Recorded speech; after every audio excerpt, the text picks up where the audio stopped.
శాసనమండలిలో ప్రతిపక్ష నేత షబ్బీర్ అలీని చంపుతామంటూ కొందరు ఆగంతుకులు ఫోన్ చేసి బెదిరించారు. ప్రభుత్వంపై విమర్శలు మానుకోవాలని హెచ్చరించారు. దీనిపై జూబ్లీహిల్స్ పిఎస్లో ఫిర్యాదు చేశారు. షబ్బీర్ అలీ గతంలో కూడా తనకి ఇటువంటి ఫోన్ కాల్స్ వచ్చాయని, మండలి ప్రతిపక్ష నేతకే బెదిరింపు రావడం చూస్తే ప్రభుత్వం ఏ స్థాయిలో దిగజారుతుందో తెలుస్తోందన్నారు.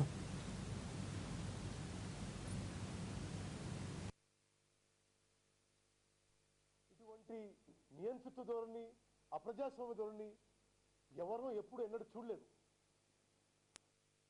షబ్బీర్ అలీకి బెదిరింపు ఫోన్ కాల్ రావడంపై టీపీసీసీ చీఫ్ ఉత్తమ్ మాట్లాడుతున్నారు. లైవ్ చూద్దాం. ప్రతిపక్షంగా మరి మా బాధ్యత నిర్వహిస్తున్నాం. వాళ్ళు ఎన్నికలు గెలిచినట్టు ఫీల్ అవుతలేరు.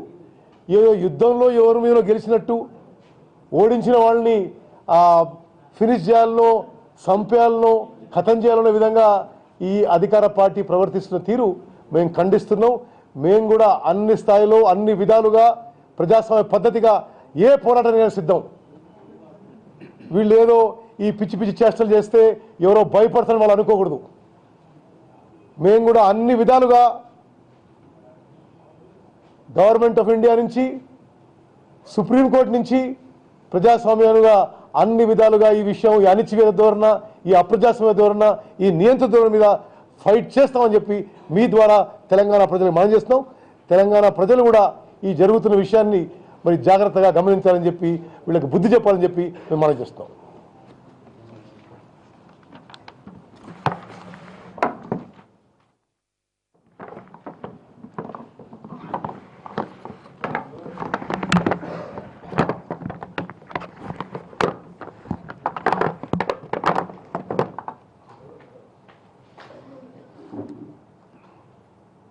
ముఖ్యంగా